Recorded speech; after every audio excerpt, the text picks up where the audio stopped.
আল্লাহ রাব্বুল আলামিন বলেন, ফাআম্মা মান তাগা ওয়া আথারাল হায়াতাদ দুনিয়া ফাইন্নাল জাহিমা হিয়াল মাওয়া।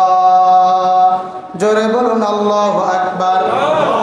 আল্লাহ বলেন, ফাআম্মা মান তাগা, যারা সীমালঙ্ঘন করেছে, ওয়া আথারাল হায়াতাদ দুনিয়া, আর যারা দুনিয়ার জীবনটাকে প্রাধান্য দিয়েছেন, ফাইনাল জাহিমা, অবশ্যই অবশ্যই তারা প্রবেশ করবে জাহিমে। তাহলে আল্লাহ তাআলার এই কালাম থেকে জানতে পারলাম, যারা দুনিয়ার ভিতরে সীমা লঙ্ঘন করবে, যারা দুনিয়ার ভিতরে দুনিয়াটাকে অগ্রাধিকার দেবে, বলেন তো খাও দাও ফুর্তি করো, দুনিয়াটা মস্ত বড়, এইরকম বলার মানুষ এই দুনিয়াতে আছে না নাই? দুনিয়াকে তুমহারি লো, দুনিয়াকে মজা লিলো, এইরকম স্লোগান যারা দেয়, এই সমস্ত মানুষদেরকে আল্লাহ তাআলা ডাক দিয়ে বলেছেন, ওয়াসারাল হায়াতাদ দুনিয়া, যারা দুনিয়ার জীবনটাকে চিরকালীন ক্ষণস্থায়ী এই দুনিয়ার জীবনটাকে যারা প্রাধান্য দিবে, যারা সীমালঙ্ঘন করবে, তারা অবশ্যই অবশ্যই জাহিমে প্রবেশ করবে। সীমালঙ্ঘন করেছিল ফেরাউন। জোরে বলেন তো সীমালঙ্ঘন কে করেছিল? আরো জোরে বলেন তো কে করেছিল? ফেরাউন করেছিল সীমালঙ্ঘন। আল্লাহ তাআলা সূরা নাজিয়াতের 17 নম্বর আয়াত থেকে সুন্দর করে বলেছেন, ফেরাউন যে সীমালঙ্ঘন করেছিলেন, আল্লাহ তাআলা বলেন, যেহেতু আমাদের আলোচনার পয়েন্ট সীমালঙ্ঘন, এটা একটু আপনাদেরকে বুঝতে হবে, আমাকে বুঝতে হবে। কি শুনুন, আল্লাহর কোরআন থেকে শোনাচ্ছে। আল্লাহ তাআলা সাইয়্যিদানা মূসা আলাইহিস সালাতু ওয়াস সালামকে ডাক দিয়ে বললেন, ও মূসা, শোনো শোনো শোনো, ফেরাউন কি করেছে? সীমালঙ্ঘন করে ফেলেছে। তুমি যাও যাও ফেরাউনের কাছে যাও, গিয়ে বলো, ইযহাব ইলা ফিরআউনা ইন্নাহু তাগা। দেখেন শব্দের কি মিল। আল্লাহ বলছেন ফাআম্মা মান তাগা, আর ফেরাউনের কথা বলতে গিয়ে বলেছেন ইযহাব ইলা ফিরআউনা ইন্নাহু তাগা। মূসা তুমি যাও ফেরাউনের কাছে যাও, ফেরাউন সীমালঙ্ঘন করেছে। সীমালঙ্ঘন কাকে বলে? কি করে বুঝবেন সীমালঙ্ঘন? আমি একটু বোঝানোর চেষ্টা করি আপনাদেরকে। দেখবেন আমরা সমাজে একটা কথা বলি যে তুই সীমা ছাড়া কাজ করে ফেলেছিস, এরকম বলি কি বলি না বলেন তো? সীমা ছাড়া কাজ করে ফেলিস, তুই সীমালঙ্ঘন করে ফেলেছিস। অন্যায় করার একটা লিমিটেড থাকে, তুই লিমিটেড ছাড়া বেশি অন্যায় করে ফেলেছিস, সীমালঙ্ঘন করে ফেলেছিস। আরও বাংলায় বলতে গেলে এভাবেই বলা যায়, মনে করেন আমি একটা দাগ কাটলাম বা ভুল জমির একটা আইলটা আছে সীমানা। আইলটা কি? সীমানা। এই সীমানা অতিক্রম করে গেলে তাকে বলে সীমালঙ্ঘনকারী। আপনার সীমানা যে আইল ক্রস করে ওই পাশে যাওয়া মানে আপনি আপনার জমিনের বা সীমানা অতিক্রম করে চলে গেছেন, আপনি সীমা লঙ্ঘন করেছেন। কথা কি বোঝা যাচ্ছে? কথা কি বুঝে আসছে? যে সীমা লঙ্ঘন, আপনি আপনার যে জায়গা এটা ছাড়া আপনি আবার চলে গেছেন, এটা হচ্ছে সীমা লঙ্ঘন। প্রিয় ভাইরা আমার, আল্লাহ তাআলা বলেছে সীমা লঙ্ঘন করো না। সীমাটা কি? আল্লাহ বলেছেন সুদ খেও না। যারা সুদ খেয়েছে তারা সীমা লঙ্ঘন করেছে। আল্লাহ বলেছে ঘুষ খেও না।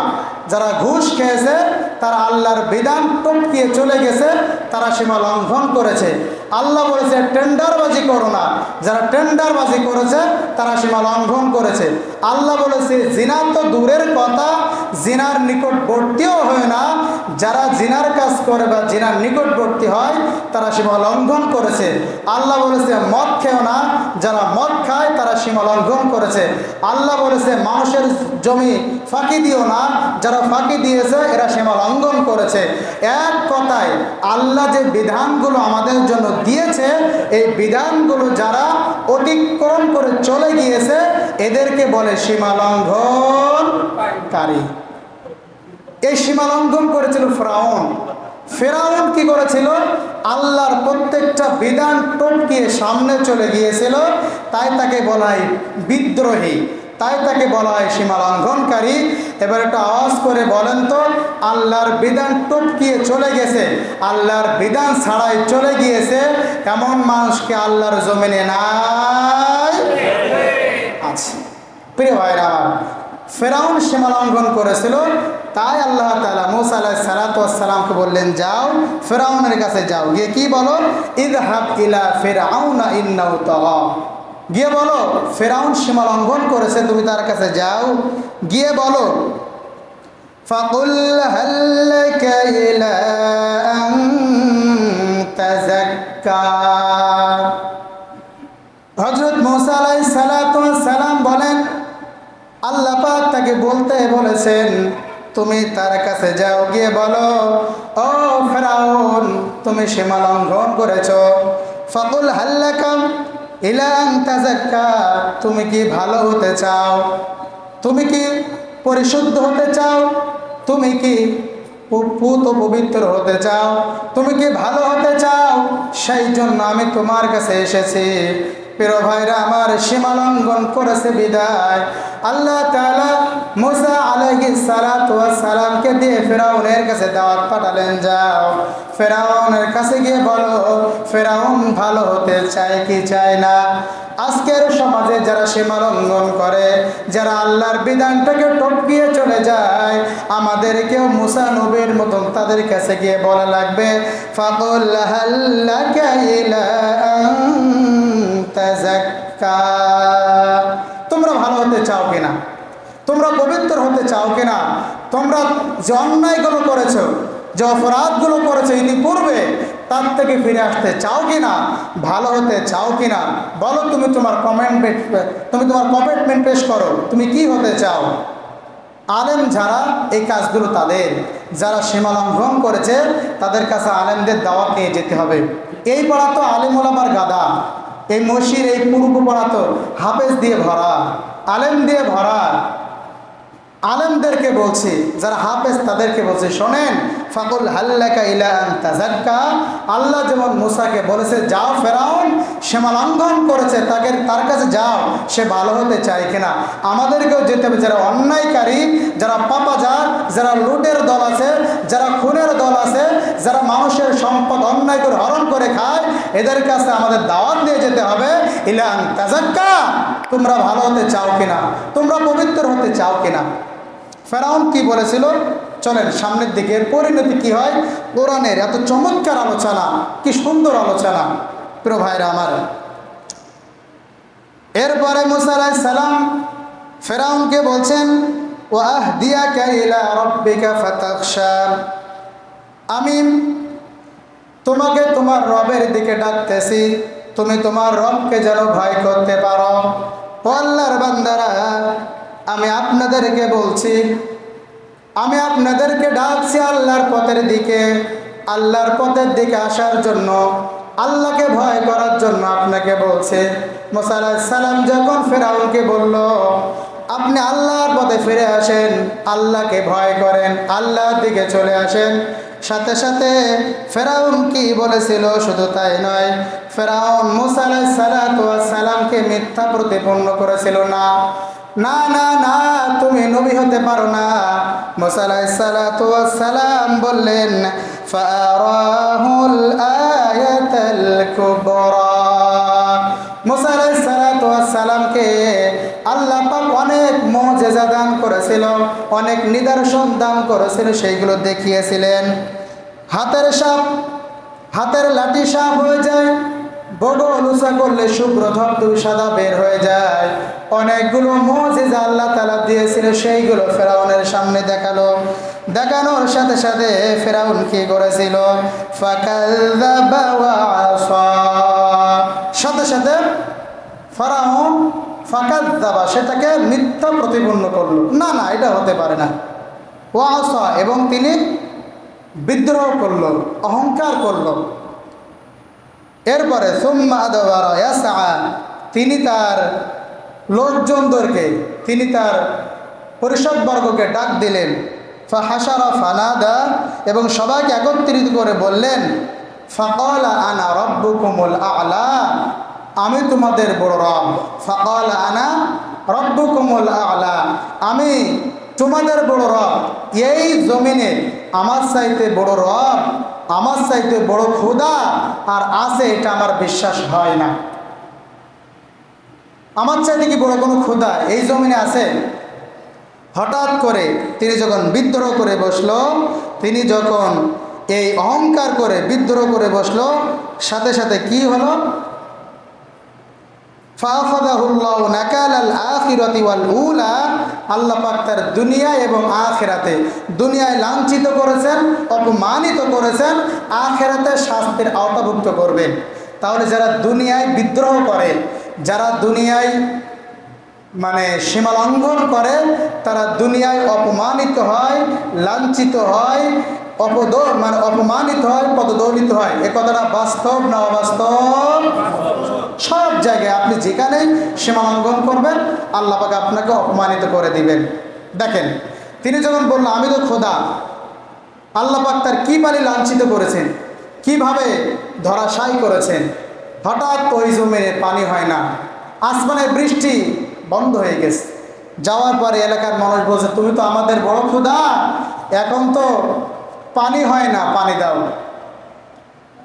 তিনি পাহাড়ের ভিতরে একটা গর্তের ভিতরে চলে গেল ফেরাউন।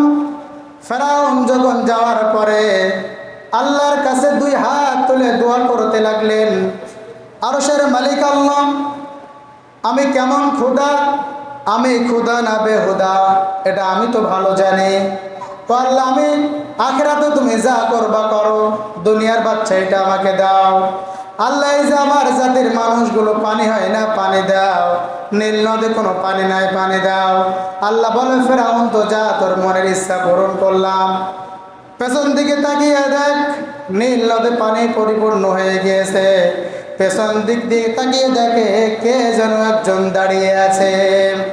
হঠাৎ করে ফেরাউনের মাথা গরম হয়ে গেছে, আমি এখানে একা এমন পক্ষে আল্লাহর কাছে দোয়া করছি, আবার আমার কাছে কে আছে?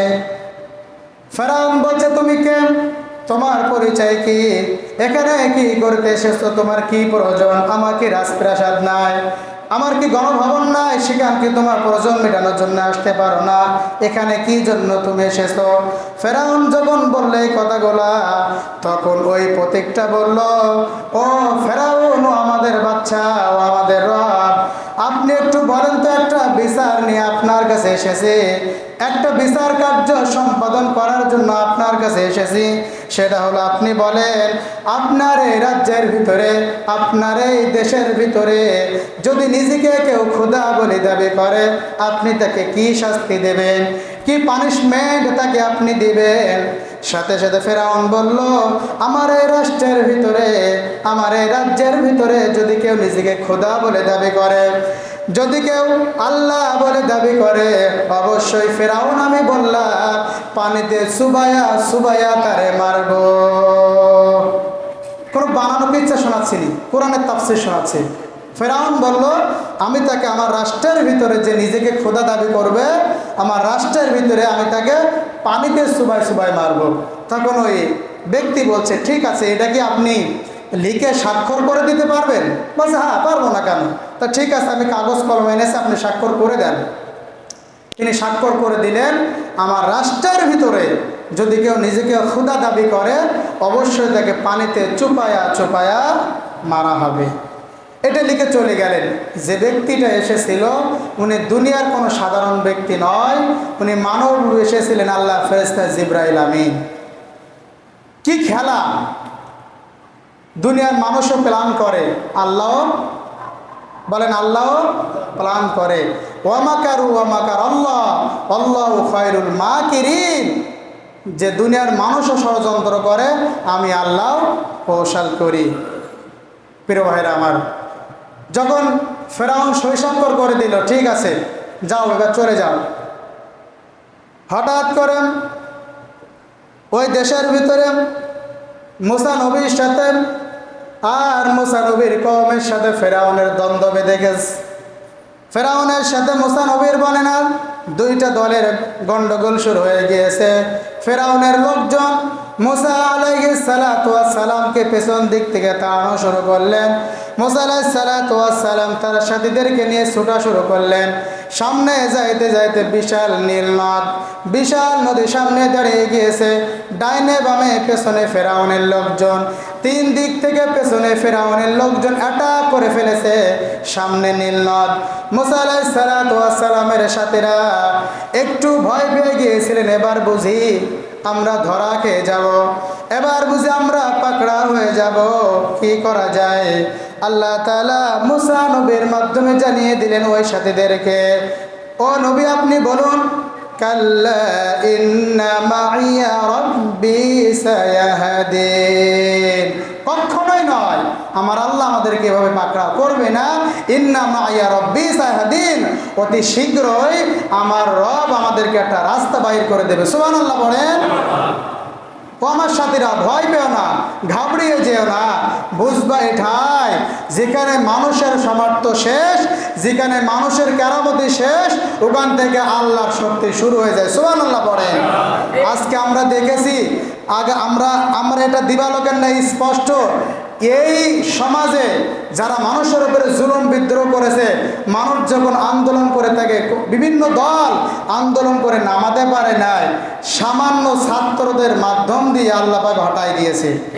কারণ সমস্ত মানুষের শক্তি যেখানে শেষ, যেখানে দল পারে না, সেখানে আল্লাহ তাআলা ক্ষমতা শুরু হয়। ছাত্রদেরকে আল্লাহ সামনে পাঠিয়ে আল্লাহ ফেরেশতাদের দিয়ে সাহায্য করে, আল্লাহ তা বিপ্লব ঘটিয়ে দিয়েছে। ইন্না মাইয়া রাব্বি সায়াহদিন, খবরদার কখনো না, ভয় পাবা না।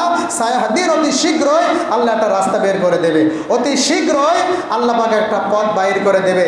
আজকে আমি বলতে চাই, এটা আমার মন, আমার ইমান থেকে বলতে চাই, যারা দীর্ঘ 16-17 বছর মানুষের উপর জুলুম নির্যাতন করেছে, আজকে 1 ঘন্টা ক্ষমতা ছাড়া দাঁড়াতে পারছে না, আর এই বাংলাদেশের মানুষের ওপরে এত পরিমাণে জুলুম নির্যাতন করছে, তারা তো 17 বছর ক্ষমতা ছাড়াই টিকেছিল। কার সাহায্য? আপনারা তো ক্ষমতা ছাড়া 1 ঘন্টা টিকতে পারছেন না, পাচ্ছেন? কেউ বা দাড়ি কেটে নমো হচ্ছে, আবার কেউ বা দাড়ি রেখে পীর সাহেব হচ্ছে, আবার কেউ বা কলার পাতায় থুই থাকছে, ঠিক না বেঠিক? আহা, অথচ যাদের উপরে জুলুম করেছেন, যাদের উপরে নির্যাতন করেছেন, তারা তো 17 বছর ঠিকই ছিল, আর আজকে আপনারা পাচ্ছেন না। এটাই হলো সীমা লঙ্ঘনকারীদের বিচার। প্রিয় ভাইরা আমার, ফেরাউন যখন পেছন দিক থেকে 3 দিকে লোক চলে, ফেরাউন মুসা আলাইহিস সালামকে তাড়াচ্ছেন, সামনে মুসা আলাইহিস সালামের দল, তার সামনে নদী। মুসা আলাইহিস সালাম বলছেন, না, তোমরা ভয় পাবা না, আল্লাহ আমাদের পথ দেখাবেন। আল্লাহ তাআলা মুসা আলাইহিস সালামকে ওহী করলেন, ইলহাম করলেন, তোমার হাতের লাঠিটা দিয়ে সাগরে বাড়ি মারো, আমি আল্লাহ সাগরের ভিতর থেকে তোমাদের জন্য রাস্তা বাইর করে দেব। সুবহানাল্লাহ বলেন। মুসা আলাইহিস সালাম লাঠি দিয়ে সাগরে বাড়ি মারলেন, সাথে সাথে রাস্তা বাইর হয়ে গেল। মুসা আলাইহিস সালামের সাথীরা সাগরের ওই পাশে চলে গেলেন। ইন দ্য মিন টাইম এমন সময় ফেরাউন এবং তার লোকজন ওই নদীর মাঝখানে তখন চলে এসেছে। আল্লাহ বলছেন, এবার কোন সাথে সাথে পানি, আগে যেখানে ছিলে সেরকম চলে যাও, আগে যেখানকার পানি যেখানে ছিলে সেখানে চলে যাও। 2 দিক থেকে পানি আক্রমণ করে ফেরাউনকে যখন নাক দিয়ে পানি ঢোকে, মুখ দিয়ে পানি ঢোকে, গ্যাসলা উঠে যায়, তখন এবার ফেরাউন আল্লাহর পাম মারা শুরু করছে। কি মারা শুরু করছে? কি বিশ্বাস হয়? বিশ্বাস হয়?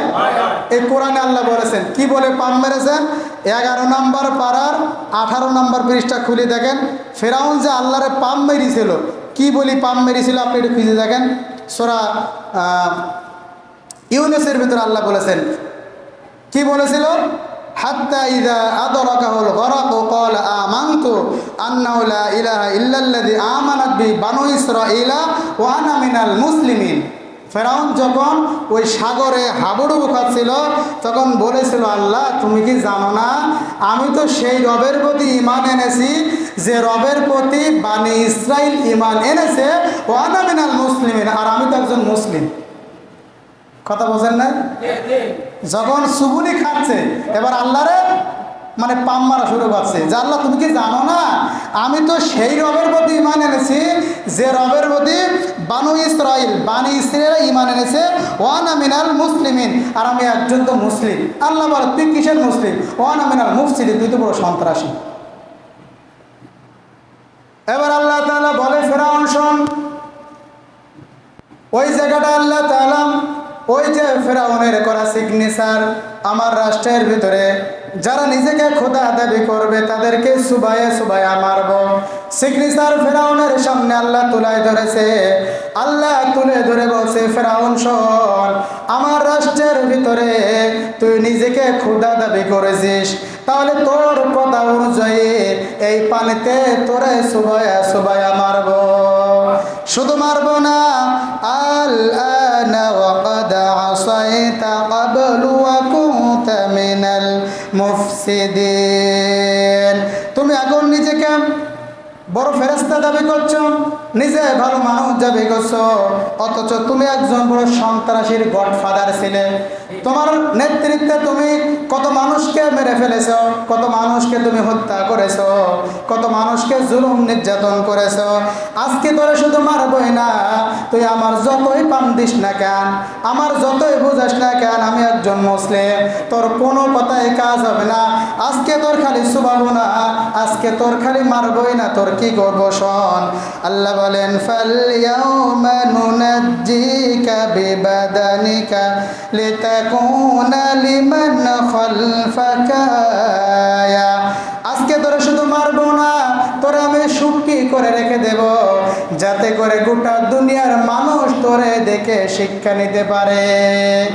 জলচর প্রাণী তোর খাবে না, স্থলভাগের কোনো প্রাণী তোর খাবে না, তোর লাশ নষ্ট হবে না, আমি শুটকি মাছের মতন তোকে রেখে দেব। বলেন তো আজও ফেরাউনের লাশ আছে না নাই? মিশরের জাদুঘরে ফেরাউনের লাশটা অক্ষত অবস্থায় আছে, আল্লাহ রেখে দিয়েছে। যুগ যুগ ধরে সেই লাশটা, আজকে আল্লাহ পাক সেই লাশটা রেখে দিয়েছে এই কারণে, যাতে দুনিয়ায় যারা সীমা লঙ্ঘন করে, যারা বিদ্রোহ করে, তারা যেন ফেরাউনকে দেখে শিক্ষা নিতে পারে। ফেরাউন শেষ তক ছিল না, মৃত্যু তাকে ছেড়ে দিল না। জোরে বলে ঠিক না বেটি? ফেরাউন শেষ তক ছিল না, মৃত্যু তাকে ছেড়ে দিল না। তাহলে ফেরাউনের মতন লক্ষ্যে যদি আল্লাহ ধরে ফেলে, বুঝতে হবে আজকেও যারা সীমালঙ্ঘন করেছে বা করবে, এদেরকেও আল্লাহ ছাড় দেবে প্রিয় ভাইয়ের আমার। তাহলে যারা সীমালঙ্ঘন করবে আর যারা দুনিয়ার জীবনটাকে অগ্রাধিকার দেবে, আল্লাহ পাক তাদেরকে দুনিয়ায় লাঞ্ছিত করবে। ফেরাউনকে কি লাঞ্ছিত করিনি? এই যে একটা লম্বা ইতিহাস শোনালাম, ফেরাউন কি লাঞ্ছিত হয়নি? তার লাশ এখনো সুটকি হয়ে আছে। তাহলে বুঝতে হবে ফেরাউন যেমন ইতিহাসের পাতায় কলঙ্কিত, ফেরাউন যেমন ইতিহাসের পাতা একটা নিকৃষ্ট মানুষ, আজকেও যারা ওই ফেরাউনের মতন কাজ কাম করবে, তারাও ইতিহাসের পাতায় এরকম পচা নামে আখ্যায়িত হয়ে থাকবে। ঠিক না বেঠিক? এর জন্য আমাদেরকে বিদ্রোহ করা যাবে না। ফাম্মা মান তাগা, আমাদেরকে সীমা লঙ্ঘন করা যাবে না, আর এই দুনিয়ার জীবনটাকে অগ্রাধিকার দেওয়া যাবে না। আমরা মনে করেছি দুনিয়ার জীবন এটাই আমাদের সব। প্রিয় ভাইরা আমার, আমরা তো বলেই ফেলেছিলাম 41 সাল পর্যন্ত আমরা যাব, বলেছিলাম না? সে এটা কি আল্লাহর সাথে গাদ্দারি নয়? কোনো কিছু হলেই কি বলে আমরা মোকাবেলা করব। ঝড় হলে মোকাবেলা হয়, কোনো একটা কিছু হলে মোকাবেলা হয়। একবারও বলে না একটু নামাজ কালাম পড়ো, আল্লাহর কাছে দোয়া করো। আরে দুঃখ আমার লাগে, আপনারা মুসলমান, যে দলে নামাজ নাই, যে দল নামাজের কথা স্মরণ করে না, যে দলের শুরুতে তো আল্লাহর শুকরিয়া নাই, আল্লাহর নাম নাই, সেই দল মুসলমান কেমনে করতে পারে? আপনার কি রুচিতে বাঁধে না? আপনি একজন নামাজি, আপনি একজন ধার্মিক, আপনি রমজান মাসে রোজা রাখেন, আপনি দান সাদকা করেন, কিন্তু আপনি এমন একজন নেতাকে সাপোর্ট করেন, এমন একজন দলকে আপনি সাপোর্ট করেন যে নেতা নামাজও পড়ে না, রোজাও রাখে না, দিনও মানে না, আপনি তাকে সাপোর্ট করে আছেন। আপনার কি রুচিতে বাঁধে না? আমার দলের শুরুতে একটু আল্লাহর নাম নেয় না, কিছু হয় না, খালি উঠে ইসলামের বিরোধিতা, আমি কেমনে সেই দলে সাপোর্ট করতে পারি? কেমনে আমি সেই দল করতে পারি? আমি আগের দিন কোন জায়গায় বলছিলাম, আজকেও আপনাদেরকে শোনাই ইমাম হিসাবে স্পষ্ট কথা, যেই দলে নামাজ নাই, যেই দলে রোজা নাই, যেই দলে দিন নাই, যে নেতা নামাজের কথা বলে না, যে নেতা রোজার কথা বলে না, যে নেতা পেশাব করার পর মানে পানির কথা বলে না, মুসলমানের জন্য সেই দল করা হারাম, হারাম এবং হারাম। এটা মনে রাখতে হবে। কারণ আপনি মুসলমান, আপনি এরকম বেনামাজির পেছনে যাইতে পারেন না, আপনি সাপোর্ট করতে পারেন না। যারা বেনামাজি, যারা দিন মানে না, তারা বেনামাজি সাপোর্ট করুক যায়। কিন্তু আপনি নামাজ পড়ি বেনামাজিকে সাপোর্ট করেন কিভাবে? কিভাবে করেন? আপনার কি রুচিতে একটু বাদে না? আমার তো বাদে। আমি তো তাকে সাপোর্ট করব যে আমার চাইতে ভালো। তা আমার চাইতে যে নিচু, আমি তাকে কিভাবে সাপোর্ট করি? প্রিয় ভাইরা আমার, এজন্য আমাদেরকে ইসলাম জানতে হবে, বুঝতে হবে, সীমা লঙ্ঘন করা যাবে না। দেখেন কোরআন থেকে সব বলেছে আপনাদের সামনে। এজন্য এই সীমা লঙ্ঘন যারা করবে আর যারা এই দুনিয়ার জীবনটাকে বড় মনে করবে যে এটাই আমাদের সব, মরার পরে কি হবে, মরার পরে কি হবে? আপনার যদি ঈমান না থাকে, ভালো করে বোঝেন, ঈমান যদি আপনার না থাকে, আপনি দেশের প্রেসিডেন্ট হন আর দেশে যত উন্নত করেন, আর আপনার যত টাকা থাক, আর আপনি যত সুন্দর দেহের অধিকারী হন না কেন, কোনোটাই কাজ হবে না।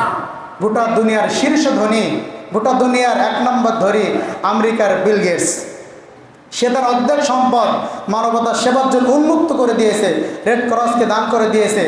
মাইক্রোসফটের মালিক যিনি, তার অর্ধেক সম্পদ তিনি বিলাই দিয়েছে সমাজ সংস্কারের জন্য।